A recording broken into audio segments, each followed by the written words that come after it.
Bismillahirrahmanirrahim. Assalamualaikum warahmatullahi wabarakatuh. Selamat datang di channel Algebra Crew. Saya Ahmad Faisal, dosen jurusan Matematika FIPA Universitas Lampung. Pada video kali ini kita akan membahas tentang teorema nilai tengah untuk integral. Sebagai motivasi di awal, telah kita ketahui bahwa rata-rata dari n bilangan, bila kita punya Y1, Y2 sampai Yn, maka rata-rata dari bilangan-bilangan ini adalah Y1 ditambah Y2 dan seterusnya sampai Yn dibagi banyaknya bilangan, yaitu N. Nah, konsepnya kan kita terapkan pada fungsi, ya, pada nilai-nilai fungsi-fungsi. Jadi kita akan menerapkan bagaimana nilai rata-rata fungsi atas interval A sampai B. Nah, misalkan P adalah partisi dari interval AB, ya, kita partisi menjadi N partisi, ya, X0 sampai Xn, di mana delta X-nya adalah B dikurang A dibagi N, maka rata-rata dari fx1, fx2, sampai fxn adalah ya ini penjumlahan ini ditambahkan, ya, kemudian dibagi dengan N karena partisinya sebanyak N, maka sama dengan 1/N dikali sigma fxi. Nah, kita tahu nih fxi 1, 2 berjalan dari 1 sampai N. Kita tuliskan dalam notasi sigma. Nah, kemudian ini bisa kita tuliskan menjadi ini karena skalar, ya, bersifat linearitas, notasi sigma bisa masuk ke dalam sini. Jadi 1/N dikali B min A, ya, dikali, maka ini akan sama dengan 1/N, sehingga kita kaitkan dengan delta X ini tadi, maka ini akan menjadi 1/B min A, yang ini, B min A per N-nya akan sama dengan delta X. Ini delta X. Nah, ingat kembali di video integral Riemann, ya, jumlahan Riemann di sini. Jumlahan ini adalah jumlahan Riemann di mana sigma fxi delta X, ya, delta xi dari 1 sampai N ini adalah jumlahan Riemann. Artinya apa? Artinya rata-rata dari fungsi-fungsi itu bisa kita tuliskan sebagai 1/B min A sigma fxi delta X. Nah, ini sama dengan integral tentu dari fx dx dari A sampai B. Nah, ini yang memotivasi teorema berikutnya. Nah, di definisi, ya, nilai rata-rata suatu integral jika f fungsi integrable pada interval tertutup AB, maka nilai rata-rata f pada A, B adalah 1/B min A dikali integral fx dx dari A sampai B. Nah, sebagai contoh, misal tentukan nilai rata-rata dari fungsi yang didefinisikan oleh fx sama dengan x sin x kuadrat pada interval 0 sampai akar pi. Nah, perhatikan, kita lihat di grafiknya, ya. Maka nilai rata-ratanya adalah dengan menggunakan definisi rata-rata fungsi tadi, ya, ini adalah intervalnya, ini A-nya, ini B-nya. Jadi 1/B min A artinya 1/akar pi min 0 dikali integral A sampai B, ya, 0 sampai akar pi dari fungsinya. Fungsinya adalah x sin x kuadrat. Nah, untuk menyelesaikan fungsi ini kita bisa menggunakan substitusi. Jadi kita misalkan U sama dengan x kuadrat, sehingga kita peroleh du sama dengan 2x dx, ya. Di sini ada x dx, sehingga agar bisa kita ganti dengan du, ini akan sama dengan x dx akan sama dengan setengah du. Artinya apa? Kalau kita ambil x-nya 0, di sini kan x, ya, ini x-nya 0, maka dengan pemisahan ini x0 u sama dengan 0. Nah, kalau x-nya akar pi, maka u-nya akan sama dengan akar pi. Ya, ini akar pi. Jadi kalau dikuadratkan, U-nya sama dengan pi. Oleh karena itu, integral ini dapat kita tuliskan kembali menjadi 1/akar pi, integral 0 sampai akar pi, x sin x kuadrat dx, ya. Ini akan sama dengan 1/akar pi, ini 0 yang kita ganti dengan 0, U, ya, terhadap U. Kemudian x-nya akar pi menjadi pi, dan ini menjadi setengah sin U du. Karena kita misalkan x kuadratnya U, kemudian x dx sama dengan setengah du. Nah, setengahnya bisa kita keluarkan jadi 1/2 akar pi. Kita tahu turunan sin U adalah min cos U. Ya, min cos U 0 sampai pi. Ya, ini kita menggunakan teorema fundamental kalkulus yang kedua. Sehingga akan kita peroleh 1/2 akar pi dikali min cos pi. Ya, min cos pi, kemudian ditambah cos 0. Jadinya 2 di sini, sehingga ini dikalikan jadi seper akar pi.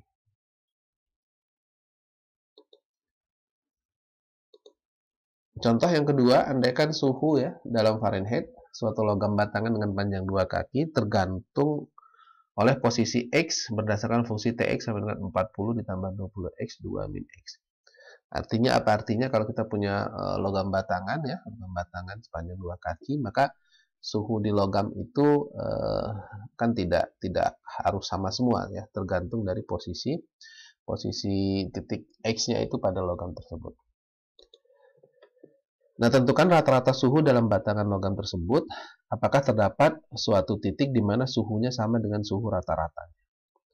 Nah, maka nilai rata-rata suhunya adalah, ya kita tahu di sini fungsinya ini, kemudian panjangnya 2 kaki, artinya intervalnya 0 sampai 2, 0 sampai 2. Kemudian ini jadi seper B min A ya, ini B-nya, ini A-nya, jadi seper 2 dikurang 0 dikali integral 0 sampai 2, fungsinya masukkan ke sini sampai D, sehingga sama dengan integral ya, ini setengah 40 20 ya, 20x kemudian min 10x kuadrat dx.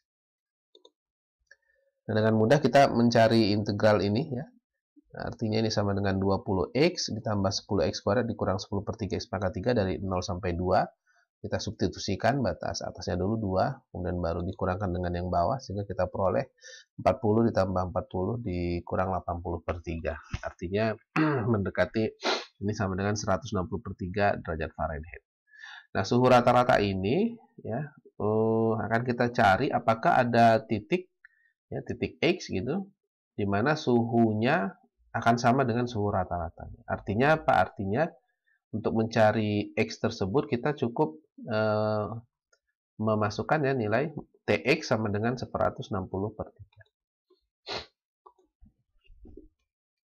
Nah, kalau kita lihat di fungsinya ya, fungsi Tx 40 ditambah 20x dikali 2 min X, kita tahu nilai T ini adalah suhu dari X ya, dari fungsi. Itu artinya kalau kita lihat di sini setidaknya ada X yang 2x yang di situ yang nilainya sama dengan T. Artinya kita tinggal menyamakan Tx sama dengan 160 per 3, sehingga kita peroleh 40 ditambah 20x dikali 2 min X sama dengan 160 per 3. Sehingga nanti kita akan peroleh persamaan kuadrat ini. Kemudian kita cari akar persamaannya.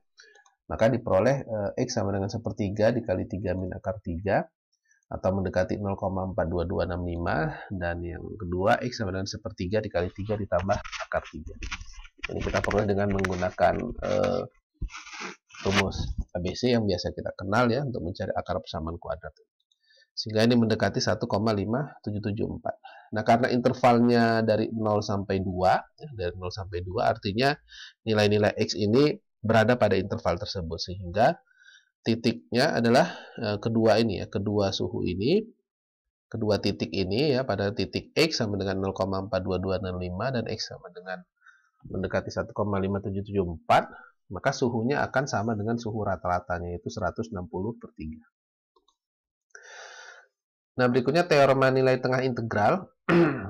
Jika fungsi f kontinu di interval a, b, maka terdapat suatu bilangan c ya antara a dan b, sehingga berlaku fc sama dengan seper b min a dikali integral ft dt a sampai b. Nah, ini tadi ya termotivasi juga dari contoh yang sebelumnya itu. Artinya ada suatu titik c ya di dalam interval ab yang nilainya itu sama dengan rata-rata fungsi pada interval tersebut. Sebagai contoh, tentukan semua nilai C yang memenuhi teorema nilai tengah integral untuk fx sama dengan x kuadrat pada interval min 3 sampai 3. Maka yang pertama kita cari rata-rata fungsinya dulu, itu dengan menggunakan definisi tadi. Jadi intervalnya adalah min 3 sampai 3, artinya seper 3 dikurang min 3 ya. Ini AB, seper B min A, dikali integral fungsinya x kuadrat dx dari A sampai B, min 3 sampai 3. Sehingga ini sama dengan 1/6, ya ini integral x kuadrat dx sama dengan x pangkat 3/3.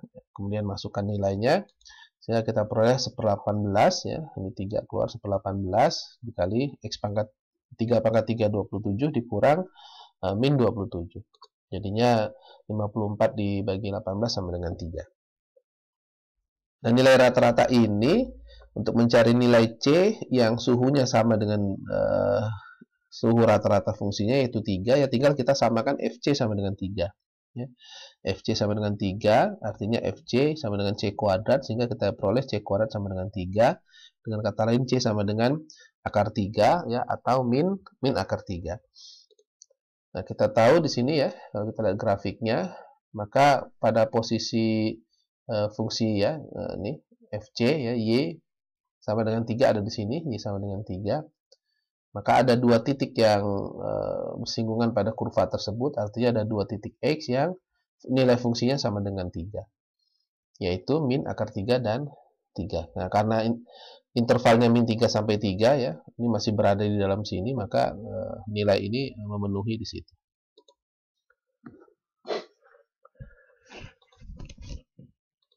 Berikutnya contoh keempat, tentukan semua nilai C yang memenuhi teorema nilai tengah integral untuk fx-nya sama dengan ini, 1/x plus 1 dikuadratkan pada interval 0 sampai 2.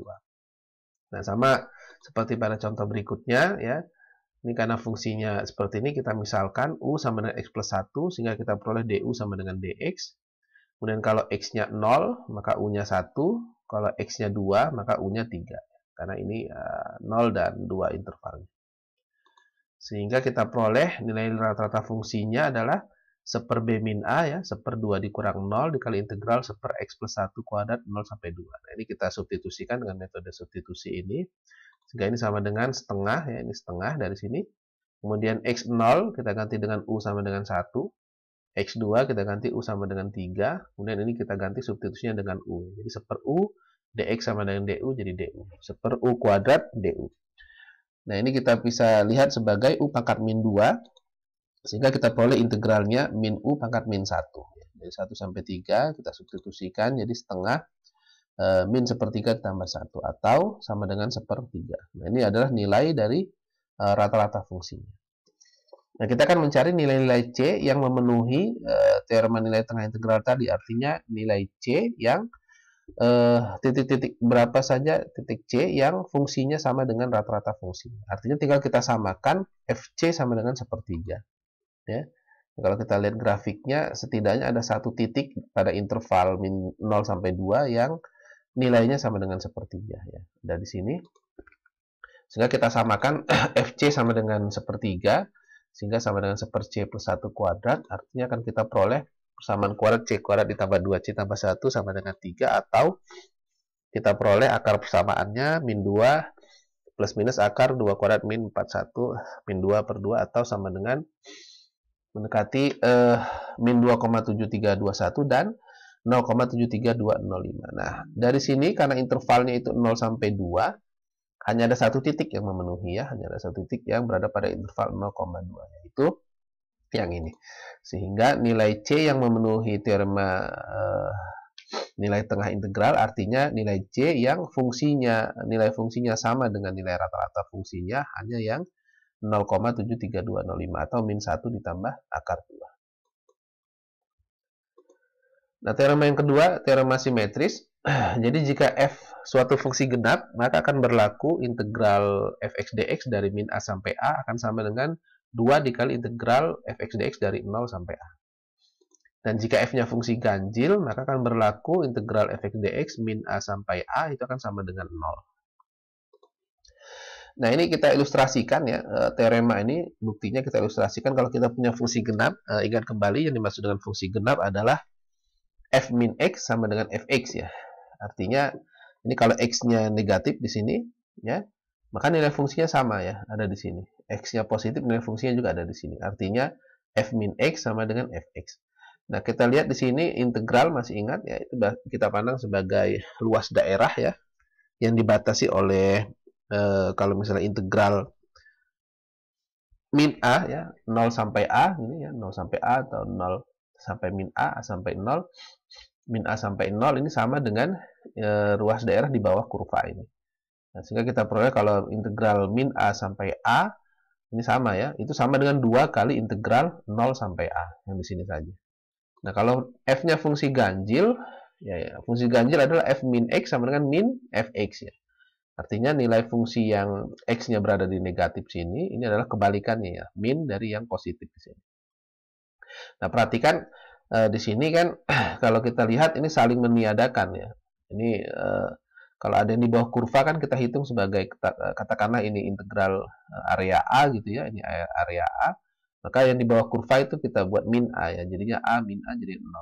Sehingga ini saling meniadakan, sehingga integral fx dx dari min A sampai A ini akan sama dengan 0.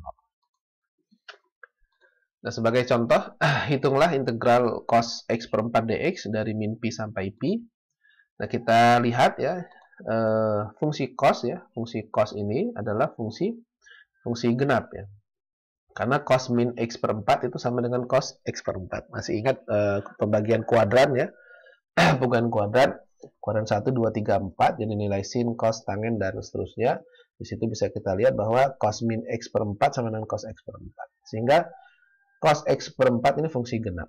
Nah, dengan menggunakan teorema simetris tadi, maka akan kita peroleh integral cos x per 4 dx dari min pi per pi itu akan sama dengan 2 kali integral 0 sampai pi cos x per 4. Jadi kita tahu ini akan sama dengan 1/4 dx ya.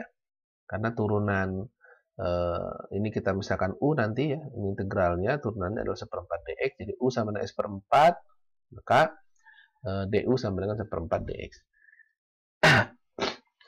Sehingga ini akan kita peroleh ini sama dengan 4 ya, 4 kali 1/4 supaya sama dengan x sama dengan dx du-nya. Sehingga ini sama dengan 8 kali integral cos u du. Kalau ini x-nya 0, maka u-nya 0.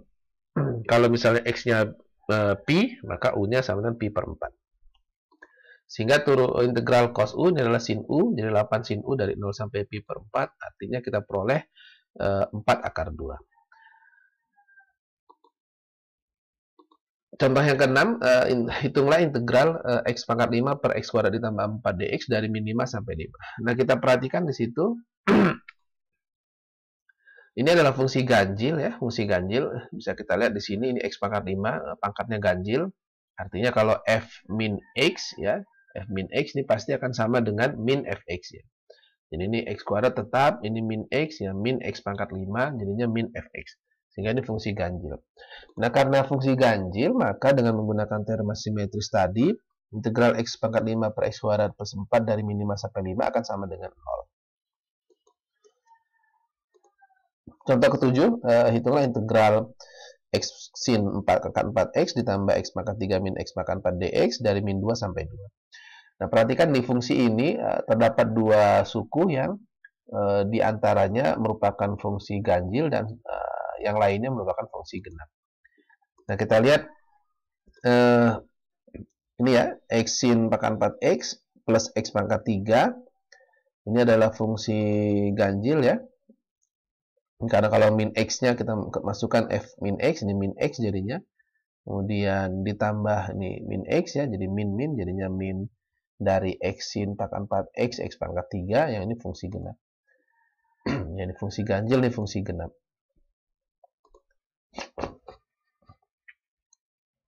Maka dengan menggunakan teorema simetris tadi, ini karena fungsi ganjil, maka nilai integralnya akan sama dengan 0. Dan ini fungsi genap, maka nilai integralnya akan sama dengan 2 kali integral 0 sampai 2. 0 sampai 2 x pangkat 4. Sehingga ini sama dengan 1/5 x pangkat 5 dari 0 sampai 2.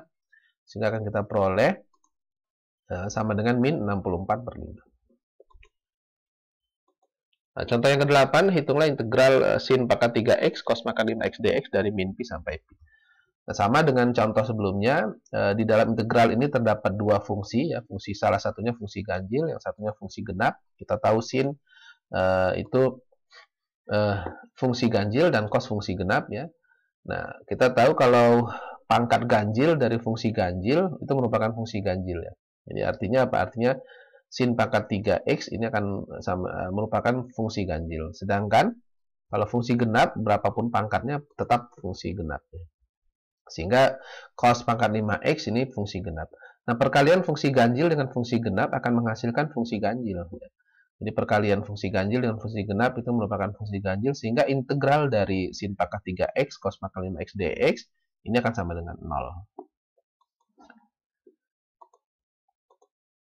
Nah, ini ada teorema ketiga ya tentang periodik. Kita review kembali fungsi f periodik jika terdapat bilangan p sehingga berlaku ini ya. F x ditambah p sama dengan fx untuk semua x di domain f. Nah, bilangan terkecil p yang memenuhi persamaan ini kita sebut sebagai period dari f. Nah, sebagai contoh, fungsi periodik itu seperti fungsi trigonometri ya.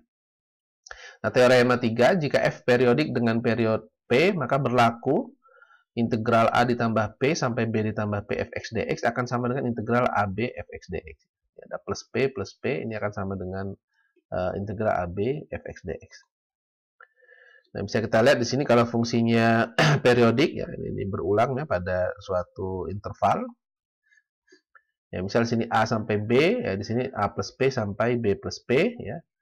Maka area a ya, itu akan sama dengan area b. Dengan kata lain integral a ya, integral fx ini f yang di sini dari a sampai b akan sama dengan integral f ya, fx dari A plus P sampai B plus P. Nah, nilai P terkecil ini perhatikan artinya jedanya di sini ya. Nah, nilai P terkecil ini yang kita sebut sebagai periodnya. Nah, contoh 9, hitunglah integral nilai mutlak sin X dx dari 0 sampai 2pi dan integral nilai mutlak sin X dx dari 0 sampai 100pi. Oke, yang pertama, kita tahu ini periodik ya. Dengan periodnya pi ya, sin x periodik dengan periodnya pi, karena fungsi sinus ya itu kan berulang di pi ya, periodik di pi, karena ini nilai mutlak ya, nilai mutlak. Kalau ya, tanpa nilai mutlak kan di 2pi ya, tapi kalau nilai mutlak ada di pi. Artinya kita lihat grafiknya y sama dengan sin x itu akan berulang di sini. Periodnya itu di pi. Dengan kata lain, integral dari nilai mutlak sin x dx dari 0 sampai 2pi itu akan sama dengan sin x dx dari 0 sampai pi ya, ini dibagi 2 ya. Nah, ini ditambah integral dari pi sampai 2pi nilai mutlak sin x dx. Nah, kita tahu ini sama ya, ini nilainya sama. Ini pi sampai 2pi sin x dx akan sama dengan integral dari 0 sampai pi sin x dx. Jadi ini areanya sama. Sehingga sama dengan 2 dikali integral sin x dx 0 sampai pi, atau ini adalah min cos x dari 0 sampai pi, atau akan sama dengan kita tahu ini cos pi min 1 jadi min 1 1, cos 0 1 jadi min 1 ya, jadi min 1. Ini sama dengan 4 ya jadinya. Kemudian yang B, integral nilai mutlak sin x dx dari 0 sampai 100pi. Artinya apa? Artinya ini akan terbagi menjadi 100 perulangan di situ ya, 0 sampai pi, pi sampai 2pi, kemudian 2pi sampai 3pi, dan seterusnya ditambah 99pi sampai 100pi. Maka ini terdapat ada setiap integralnya ini akan bernilai sama dengan 0 sampai pi, sebanyak 100 ya, sebanyak 100. Sehingga ini sama dengan 100 kali integral 0 sampai pi sin x dx, atau min cos x 0 sampai pi, atau ini 100 kali 2 sama dengan 200. Oke, baik, demikian penjelasan tentang teorema nilai tengah pada integral. Untuk pertanyaan, kritik, dan saran dapat Anda tuliskan pada kolom komentar. Terima kasih atas perhatiannya. Mohon maaf atas segala kekurangan. Sampai jumpa kembali pada video selanjutnya. Assalamualaikum warahmatullahi wabarakatuh.